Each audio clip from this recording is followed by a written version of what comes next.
Hello दोस्तों, welcome to main point study. सो आज हम पढ़ने वाले हैं पार्ट 2 कक्षा 10 का अर्थशास्त्र का, जिसका नाम है भारतीय अर्थव्यवस्था के क्षेत्रक। ठीक है, ये पार्ट सेकंड है। फर्स्ट पार्ट पहले अपलोड कर चुका हूँ, लिंक नीचे डिस्क्रिप्शन में है, पहले वो जाकर देखना, तभी आपको चैप्टर अच्छे से क्लियर होगा। ठीक है, तो मैं एक बार फिर भी रिकैप करवा देता हूँ। देखो, लास्ट पार्ट में हमने आर्थिक और गैर आर्थिक क्रिया करा था। आर्थिक क्रिया वो होती है जो पैसा कमाने के लिए की जाती है, गैर आर्थिक क्रिया वो होती है जो पैसा कमाने के लिए नहीं की जाती। जैसे आप अंकल जी को रोड क्रॉस करवा रहे हो, कोई बूढ़े अंकल जी को रोड क्रॉस करवा रहे हो, तो उसमें आपको पैसे नहीं मिल रहे, वो गैर आर्थिक क्रिया है। ठीक है, उसके बाद हमने पढ़ा था प्राथमिक, द्वितीयक और तृतीयक क्षेत्र। प्राथमिक क्षेत्र में सारी की सारी कृषि से सम्मिलित क्रियाएं आती है। ठीक है, यानी कोई भी किसान वगैरह है तो प्राथमिक क्षेत्र में आता है। दूसरा द्वितीयक क्षेत्र में इसमें सारे के सारे उद्योग, फैक्ट्री वगैरह आते हैं। और तृतीयक क्षेत्र में सारी की सारी सेवाएं वगैरह आती है। तृतीयक क्षेत्र में किसी चीज़ का उत्पादन नहीं होता, ये बस प्राथमिक और द्वितीयक क्षेत्र को सेवाएं प्रदान करते हैं। ये चीज़ हमें समझ आ गई थी। आज हम देखेंगे इंडिया के कॉन्टेक्स्ट में, यानी इंडिया की बात करें तो इंडिया में प्राथमिक क्षेत्र, द्वितीयक क्षेत्र, तृतीयक क्षेत्र का जीडीपी के अंदर कितना कितना पार्ट है, यानी सबसे ज़्यादा उत्पादन कौन से क्षेत्र में होता है। ठीक है, पहले कौन से क्षेत्र में होता था? पहले मान लो पहले उत्पादन सबसे ज़्यादा प्राथमिक क्षेत्र में हुआ करता था, तो क्या आज भी सबसे ज़्यादा उत्पादन प्राथमिक क्षेत्र में होता है, या अगर नहीं होता तो कौन से क्षेत्र में होता है? इस सारी चीज़ों के बारे में हम जानेंगे। तो इसके लिए सबसे पहले तो हम चलते हैं आलेख 1 पे। ग्राफ 1 आपकी बुक के अंदर दे रखा है। ओके, तो ये ग्राफ दे रखा है। ठीक है, 1973 और 1974 का दे रखा है। ठीक है, कि हमारी सकल घरेलू उत्पाद कितनी थी। और सकल घरेलू उत्पाद क्या होता है? प्राथमिक, ये जो ब्लू कलर से दे रखा है ना, ये प्राथमिक क्षेत्र का उत्पादन है। ये जो रेड कलर से दे रखा है, ये द्वितीयक क्षेत्र का उत्पादन है। और ये ग्रीन कलर से जो दे रखा है, वो तृतीयक क्षेत्र का उत्पादन है। ठीक है, तो उस टाइम यानी 1973 टू 74 में हमारी जीडीपी कितनी थी? हमारा सकल घरेलू उत्पाद क्या था? प्राथमिक प्लस द्वितीयक प्लस तृतीयक, ऑलमोस्ट ये 6 लाख करोड़ रुपए हो रहा है।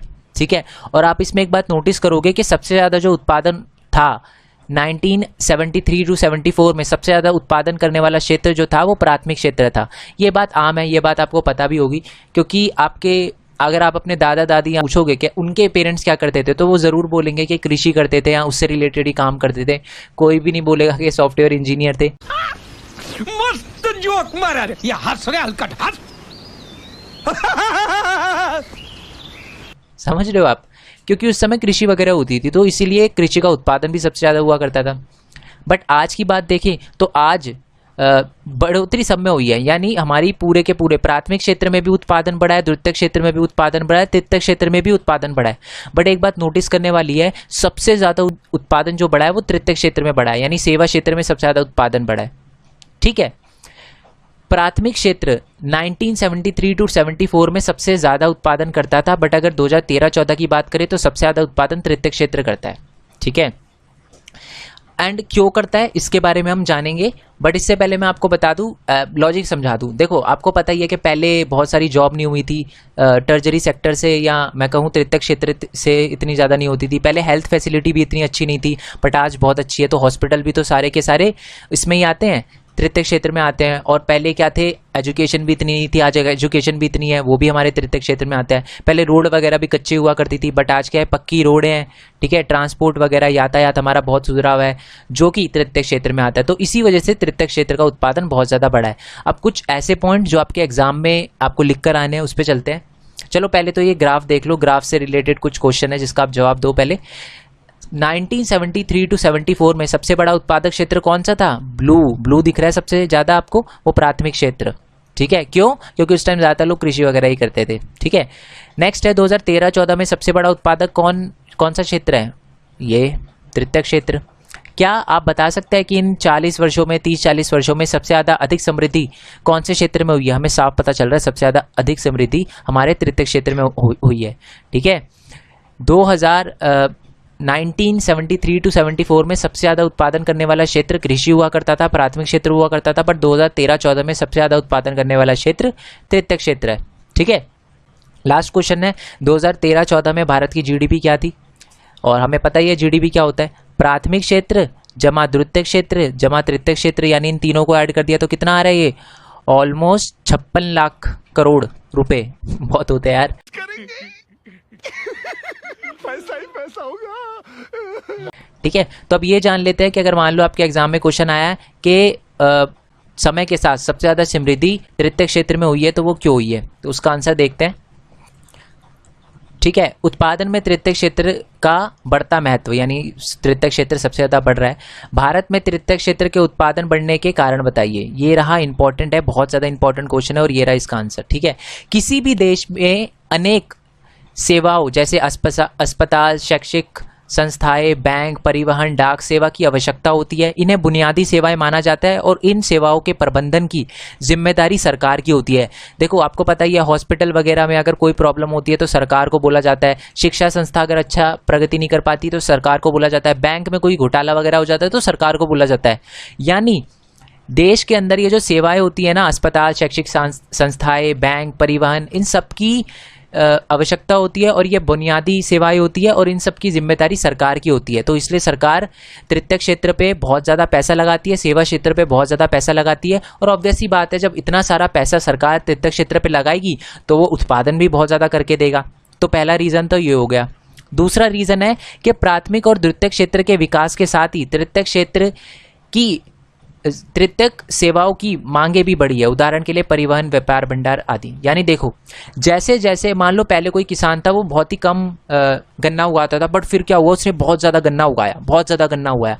तो क्या हुआ, प्राथमिक क्षेत्र में विकास हुआ। अब इतने सारे गन्ने को पहले क्या करता था, वो साइकिल में लाद के यहाँ खुद ही लेकर चला जाता था फैक्ट्री के अंदर उसको चीनी बनवाने के लिए। या पता ही आपको चीनी कैसे बनती है, जब प्राथमिक क्षेत्र से, ठीक है, खेतों से क्या होता है, गन्ने को निकालकर फैक्ट्री में लाया जाता है और फिर उसको प्रोसेस करके, चेंज करके, विनिर्माण करके उसकी चीनी बनाई जाती है।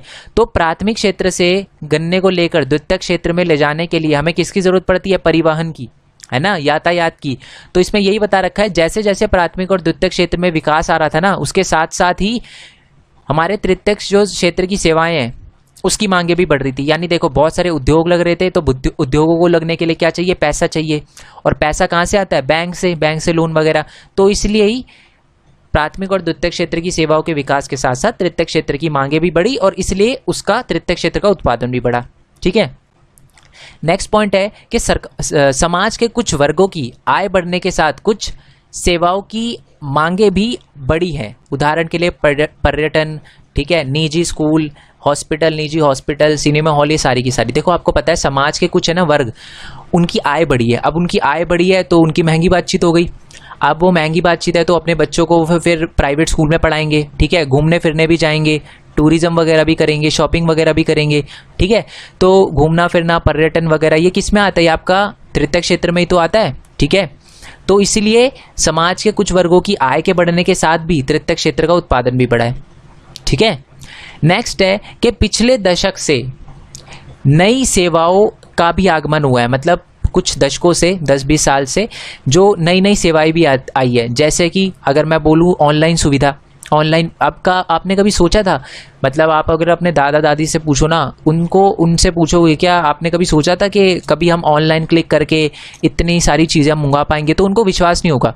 बट आज की बात करें तो आज जो है टेक्नोलॉजी बहुत ज़्यादा चेंज हो गई है। आज ऑनलाइन हम कुछ भी मंगा सकते हैं। ठीक है, सेवाओं के चेंज होने की वजह से मतलब नई नई सेवाएँ आई हैं। ठीक है, और इनकी वजह से क्या हुआ, तृतीयक क्षेत्र का उत्पादन भी बढ़ा है। ठीक है, नई नई सेवाएं जैसे ऑनलाइन वगैरह आई है, उसकी वजह से क्या हुआ, तृतीयक क्षेत्र का उत्पादन भी बढ़ा है। ये था चौथा रीज़न।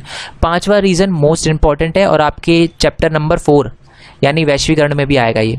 1991 में, ठीक है, मैं आपको एक बात बताता हूँ, 1991 से पहले ना सारी की सारी कंपनियां है ना, जैसे आज आप देखते हो प्राइवेट बैंक है, या आप देखते हो कि इंश्योरेंस की बहुत सारी प्राइवेट कंपनियां भी है, बट पहले ऐसा नहीं था। 1991 से पहले क्या था, सिर्फ और सिर्फ गवर्नमेंट ही संस्थाएं होती थी, गवर्नमेंट इंश्योरेंस होता था, गवर्नमेंट बैंक होते थे। बट 1991 में हुए सुधारों के कारण, 1991 में जब हमारे डॉक्टर मनमोहन सिंह जी हमारे फाइनेंस मिनिस्टर थे, तो उन्होंने एक सुधार लाए थे जिसको LPG बोला जाता था, सिलेंडर वाला नहीं। ठीक है, LPG यानी लिबरलाइजेशन, ग्लोबलाइजेशन और privatisation. LPG liberalisation, privatisation, globalisation, जिसको उदारवादी, ठीक है, निजीकरण और वैश्वीकरण कहते हैं। ये एक नीति लेकर आए थे जिसकी वजह से तृतीयक क्षेत्र में उत्पादन की बहुत ज़्यादा बढ़ोतरी हुई, क्योंकि फिर बहुत सारे लोगों ने अपनी अपनी कंपनियां खोलना स्टार्ट कर दी और वो सारी की सारी सेवाएं प्रदान करते थे, जिसकी वजह से उत्पादन बहुत ज़्यादा बढ़ने लगा तृतीयक क्षेत्र का। तो एग्जाम में बहुत इंपॉर्टेंट क्वेश्चन है, पूछा जाता है कि तृतीयक क्षेत्र का उत्पादन बढ़ने के कारण बताइए। नेक्स्ट देखेंगे हम टॉपिक, अधिकांश लोग कहाँ काम कर रहे हैं, ठीक है, या कहाँ नियोजित है। ओके, हमें एक बात तो समझ आ गई कि सबसे ज़्यादा जो उत्पादन हुआ है यानी पहले सबसे ज़्यादा उत्पादन कृषि क्षेत्र में होता था, बट आज की बात करें तो सबसे ज़्यादा उत्पादन हमारे तृतीयक क्षेत्र में होता है। तो क्या ज़्यादातर लोग भी तृतीयक क्षेत्र में काम करते हैं? नहीं, तृतीयक क्षेत्र में ज़्यादातर लोग काम नहीं करते। और ऐसा क्यों है, मैं आपको एक रीज़न बताता हूँ छोटा सा। पहले लॉजिक समझाता हूँ, फिर हम आंसर पे जाएंगे, ठीक है। वैसे इसमें दे रखा है आलेख 1 और आलेख 2, आलेख 2 और आलेख 3 उस पर जाएंगे, बट पहले आपको लॉजिक समझा देता हूँ। रोड बनाना किस में आता है? तृतीयक क्षेत्र की सेवाएं आई। अब देखो, पहले क्या होता था, बहुत सारे लोगों को लगाकर रोड बनाई जाती थी, मतलब बहुत सारे लोग डांबर वगैरह लगाकर मतलब पूरा का पूरा रोड बनाया करते थे। बट आज क्या है, आज रोड रोलर आ गए हैं, ट्रैक्टर वगैरह आ गए हैं, तो वो क्या करते हैं, बहुत सारे लोगों का काम एक ही बार में कर देते हैं। कुछ 2-3 लोगों की ज़रूरत लगती है जो मशीनें वगैरह चलाते हैं और वही कर देते हैं। तो तृतीयक क्षेत्र में इजाफा तो हुआ है, उसके उत्पादन में इजाफा तो हुआ है, पर टेक्नोलॉजी के आने की वजह से ज़्यादातर लोग आज भी कृषि में ही व्यस्त रहते हैं, यानी आज भी ज़्यादातर लोग कृषि ही करते हैं, ठीक है। बेशक कृषि का उत्पादन इतना ज़्यादा नहीं है, बट आज भी ज़्यादातर लोग कृषि में ही कृषि ही करते हैं, ठीक है। अब ऐसा क्यों है वो हम देखेंगे। पहले तो हम आलेख 2 और आलेख 2 पे, आलेख 2 और आलेख 3 पे जाते हैं, ठीक है। आपकी बुक में ना ग्राफ थोड़ा सा अजीब सा दे रखा है, मतलब थोड़ी प्रॉब्लम दे रखी है ग्राफ में, बट मैं आपको यहाँ से समझाता हूँ जिससे आपको अच्छे से क्लियर हो जाए। डेटा चेंज है, मैं आपको पहले बता देता हूँ, बट जो आपको बताना चाहते हैं ना ये ग्राफ, वो अच्छे से क्लियर हो जाएगा आपको, ठीक है। 1973 और 74 की बात करें तो प्राथमिक क्षेत्र में उत्पादन हुआ करता था 48%, यानी अगर 100% है ना, 100% में से 48% जो उत्पादन हुआ करता था वो सिर्फ प्राथमिक क्षेत्र द्वारा हुआ करता था। द्वितीयक क्षेत्र का उत्पादन 12% था, तृतीयक क्षेत्र का उत्पादन ये 40% है। ये मैंने थोड़ा गलत लिख दिया, नोट्स में ऐसी गलती नहीं मिलेगी आपको। डिस्क्रिप्शन में टेलीग्राम चैनल में जाके डाउनलोड करोगे तो कोई भी दिक्कत नहीं मिलेगी आपको, 40% ही लिखा हुआ मिलेगा, ठीक है जी। तो यानी सबसे ज़्यादा ये 40% है, 40% है। तो सबसे ज़्यादा उत्पादन 1973 to 74 में प्राथमिक क्षेत्र में हुआ करता था, और ज़्यादातर जो रोजगार है यानी लोग भी 71% से ज़्यादा लोग सिर्फ प्राथमिक क्षेत्र में ही काम करते थे। 11% जो लोग हैं वो द्वितीयक क्षेत्र में काम करते थे, और 18% जो लोग हैं वो तृतीयक क्षेत्र में काम किया करते थे, ठीक है। ये बात हमें समझ आ गई कि 1973 to 74 में ज़्यादातर उत्पादन भी हमारा प्राथमिक क्षेत्र करता था, और जो रोजगार है वो भी प्राथमिक क्षेत्र में ही ज़्यादातर लोग काम किया करते थे। बट अगर 2017-18 की बात करें, ठीक है, तो प्राथमिक क्षेत्र का जो उत्पादन है वो सिर्फ 12% रह गया है, ठीक है। वैसे तो ये चेंज है डेटा, बट है, यानी प्राथमिक क्षेत्र का ही सबसे कम है। द्वितीयक क्षेत्र का उत्पादन जो देखे वो 20% है। तृतीयक क्षेत्र का उत्पादन सबसे ज़्यादा है, हमारे सकल घरेलू उत्पाद जीडीपी का सबसे ज़्यादा जो उत्पादन है वो तृतीयक क्षेत्र कर रहा है आज, 68%। बट अगर बात करें रोजगार की तो तृतीयक क्षेत्र सिर्फ 31% लोगों को रोजगार दे रहा है, द्वितीयक क्षेत्र 25% लोगों को रोजगार दे रहा है, और सबसे ज़्यादा रोजगार आज भी प्राथमिक क्षेत्र में है, यानी कृषि वगैरह में आज भी सबसे ज़्यादा लोग कृषि वगैरह करते हैं। तो इससे हमें एक बात समझ आई, ठीक है, कि प्राथमिक क्षेत्र का उत्पादन तो कम हो रहा है, ठीक है, मतलब उत्पादन पहले के मुकाबले जो प्रतिशत था वो अब कम है, बट फिर भी ज़्यादातर लोग क्या करते हैं, प्राथमिक क्षेत्र में ही कार्य करते हैं। तो ऐसा क्यों है, ऐसा क्यों है कि प्राथमिक क्षेत्र में भी आज ज़्यादातर लोग काम करते हैं? एक्चुअल में ये हमारे लिए बहुत बड़ी प्रॉब्लम है, और ये ऐसा पता है क्यों हो पा रहा है? चलो एक बार रीड करते हैं, फिर आपको पता चलेगा।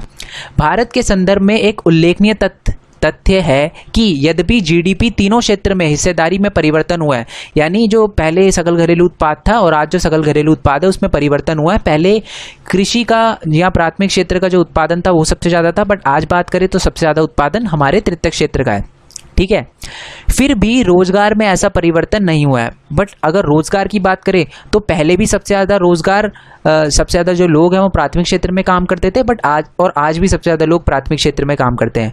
आज भी प्राथमिक क्षेत्र में सबसे ज़्यादा लोग कार्य करते हैं। ऐसा क्यों है?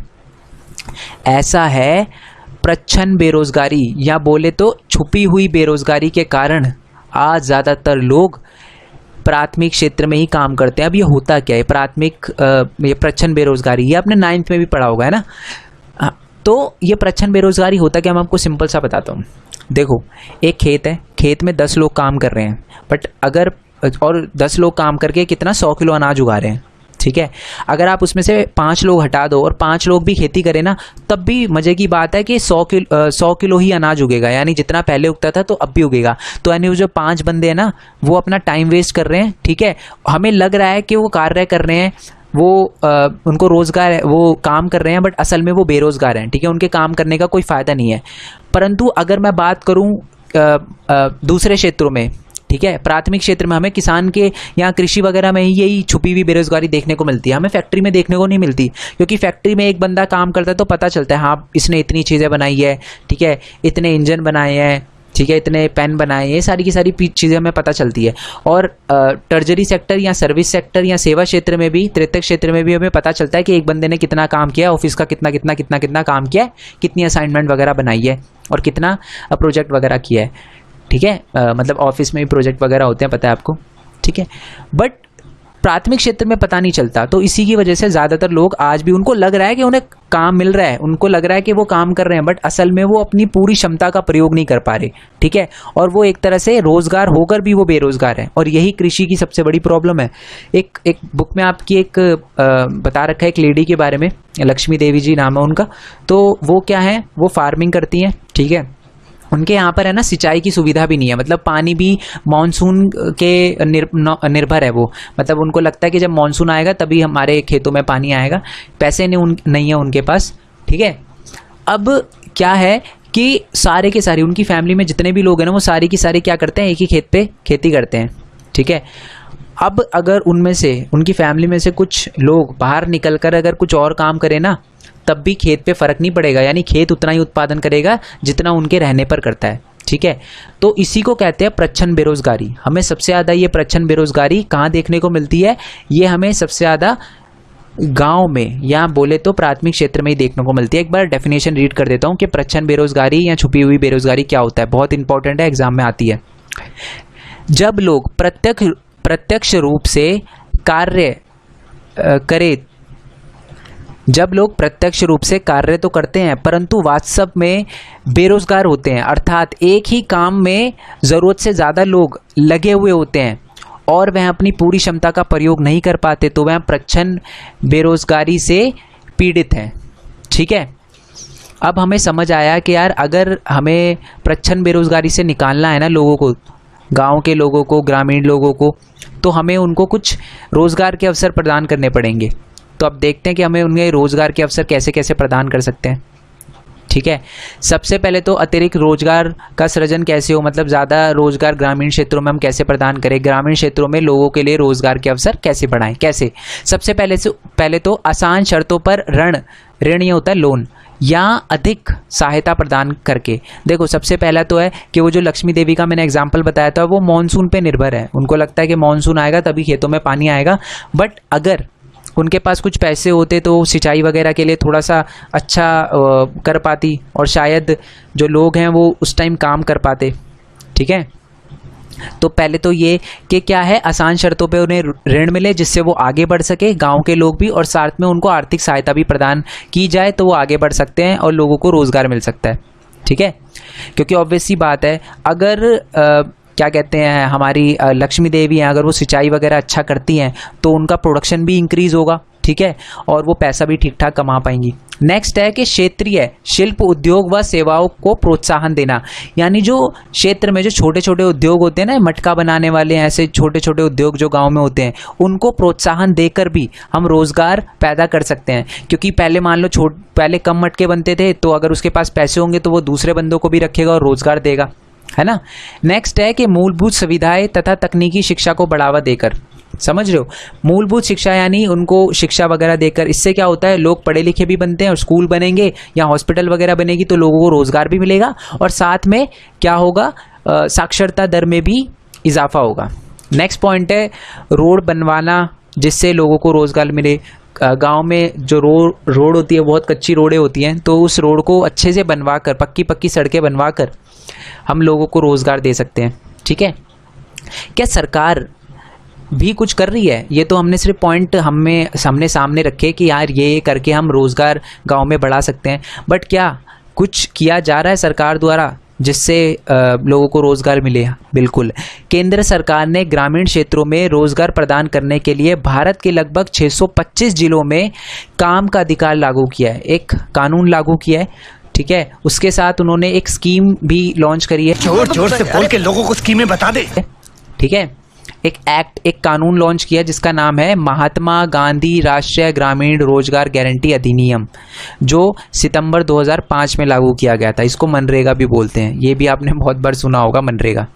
ठीक है, अब ये है क्या और इसमें क्या क्या प्रावधान है, उससे पहले मैं एक चीज़ बता दूं यार। देखो, अभी तक अगर आपने चैनल सब्सक्राइब नहीं करा तो सब्सक्राइब कर लो, क्योंकि अभी तक अगर आप देख रहे हो तो आई होप आपको वीडियो अच्छी लगी होगी, तभी आप यहाँ तक आए हो। ठीक है, वीडियो अच्छी लगी हो तो लाइक करना, चैनल को सब्सक्राइब करना, जितना हो सके इस वीडियो को शेयर करना। और आपको जैसे पता है कि ये वाला चैनल मेरा मोनेटाइज नहीं हो रहा है, क्राइटेरिया वगैरह मेरा सब कंप्लीट हो चुका है, बट फिर भी मोनेटाइज नहीं हो रहा, कुछ प्रॉब्लम आ रही है। तो मैं चाहूँगा कि आप मेरे दूसरे चैनल को, जो डिस्क्रिप्शन में उसका लिंक दे रखा है, उसको भी सब्सक्राइब करो। ठीक है, जिससे अगर वो चैनल मोनेटाइज हो जाए तो मेरी उससे भी हेल्प हो पाए। ठीक है, एंड अल्टीमेटली मेरा एम यही है कि उस चैनल से जो भी अर्निंग हो मैं इस चैनल पे लगा पाऊँ। ठीक है, मतलब स्मार्ट बोर्ड वगैरह से आपको समझा पाऊँ। और साथ ही में यार मेरे इंस्टाग्राम और फेसबुक का लिंक भी नीचे दे रखा है, उसको भी आप फॉलो वगैरह करना, क्योंकि यार मैंने कुछ बात करी थी यूट्यूबर से। ठीक है, मतलब इंस्टा पे मैसेज वगैरह किया था, जो टेक्निकल चैनल है, बट उन्होंने मेरा रिप्लाई नहीं किया। और मेरे को पता है क्यों नहीं किया यार, सिंपल सीधी बात है। मैं बोल रहा हूँ मेरे 8000 से ज़्यादा सब्सक्राइबर हैं, वो बोल रहे हैं कि तुम्हारे, मतलब वो सोच रहे होंगे कि यार इस बंदे के तो 200 फॉलोवर भी नहीं है, तो 8000 सब्सक्राइबर तो बहुत दूर की बात है। तो आपसे रिक्वेस्ट रहेगी कि मेरे को इंस्टाग्राम पे भी फॉलो करो, फेसबुक पे भी, तो फेसबुक पे भी आप मेरे को फ्रेंड रिक्वेस्ट वगैरह भेज सकते हो। ठीक है, बातचीत करेंगे। और नोट्स के लिए आपको पता है नीचे डिस्क्रिप्शन में टेलीग्राम चैनल का लिंक दे रखा है, वहाँ पर जाकर आप नोट्स डाउनलोड कर सकते हो। और कोई दिक्कत है नोट्स डाउनलोड करने में तो आप नीचे कमेंट बॉक्स में बता सकते हो। ठीक है, तो जो मनरेगा है उसमें क्या क्या है, और ये जो एक्ट लाया गया है भारतीय सरकार द्वारा, इसमें क्या है, कब लाया गया था? 2005 में लाया गया था, सितंबर में लाया गया था। नाम क्या है इसका? महात्मा गांधी राष्ट्रीय ग्रामीण रोजगार गारंटी अधिनियम। ठीक है, मनरेगा कहते हैं इसको, फुल फॉर्म जरूर आती है एग्जाम में 1 नंबर में। तो इसमें है क्या, राष्ट्रीय गारंटी योजना के अंतर्गत, यानी इस अधिनियम के अंतर्गत 100 दिनों के रोजगार की गारंटी दी जाती है। मतलब जो गांव के लोग हैं ना, उनको बोला जाता है कि 365 दिन में से आपको कम से कम 100 दिन तक तो रोज़गार मिलेगा ही मिलेगा। ठीक है, रोज़गार ना मिलने या कम मिलने पर, मतलब अगर रोज़गार ना मिले किसी बंदों को, पूरे साल में 1 दिन भी रोज़गार ना मिले या कम मिले, 90 दिन मिले, तो उसे बेरोज़गारी भत्ता दिया जाता है। बेरोज़गारी भत्ता क्या होता है? यानी जिस दिन उसे काम नहीं मिला उस दिन के पैसे प्रोवाइड किए जाते हैं। अपने गाँव या आसपास के क्षेत्र में ही कार्यस्थल होना, यानी उसको उसी क्षेत्र में काम दिया जाता है, यानी आप उसी के गांव में या उसके आसपास के गांव में काम दिया जाता है। ठीक है, 1/3 रोजगार महिलाओं के लिए सुरक्षित है। ओके, यानी 1/3 जितने भी लोग इस स्कीम के तहत अपने आप को एनरोल करते हैं, ठीक है, और फॉर्म वगैरह भरते हैं कि हाँ हमको भी इस स्कीम का फ़ायदा उठाना है, उसमें से कम 1/3 जो होती है वो महिलाएं होती हैं। ठीक है, यानी 1/3 जो रोज़गार है वो महिलाओं को प्रदान किया जाता है। और गरीबों में भी अति गरीब लोगों को रोज़गार प्रदान करना सबसे ज़्यादा मुख्य लक्ष्य है इस महात्मा गांधी राष्ट्रीय ग्रामीण गारंटी अधिनियम एक्ट का। ठीक है, सो नेक्स्ट वीडियो के लिए स्टे ट्यून। अभी तक के लिए इतना ही रखते हैं, बाकी नेक्स्ट पार्ट में देखेंगे। वीडियो अच्छी लगी हो तो लाइक करना, चैनल को सब्सक्राइब करना, जितना हो सके इस वीडियो को शेयर करो, सब तक पहुँचाओ। 10th में इस बार तहलका मचाना है। मैं चाहता हूँ कि हिंदी मीडियम वाले भी बच्चे उतना ही अच्छा स्कोर करें जितने इंग्लिश मीडियम वाले बच्चे कर रहे हैं। ठीक है यार, सो नेक्स्ट वीडियो के लिए स्टे ट्यून। तब तक के लिए थैंक यू सो मच। जय हिंद, जय भारत, वंदे मातरम।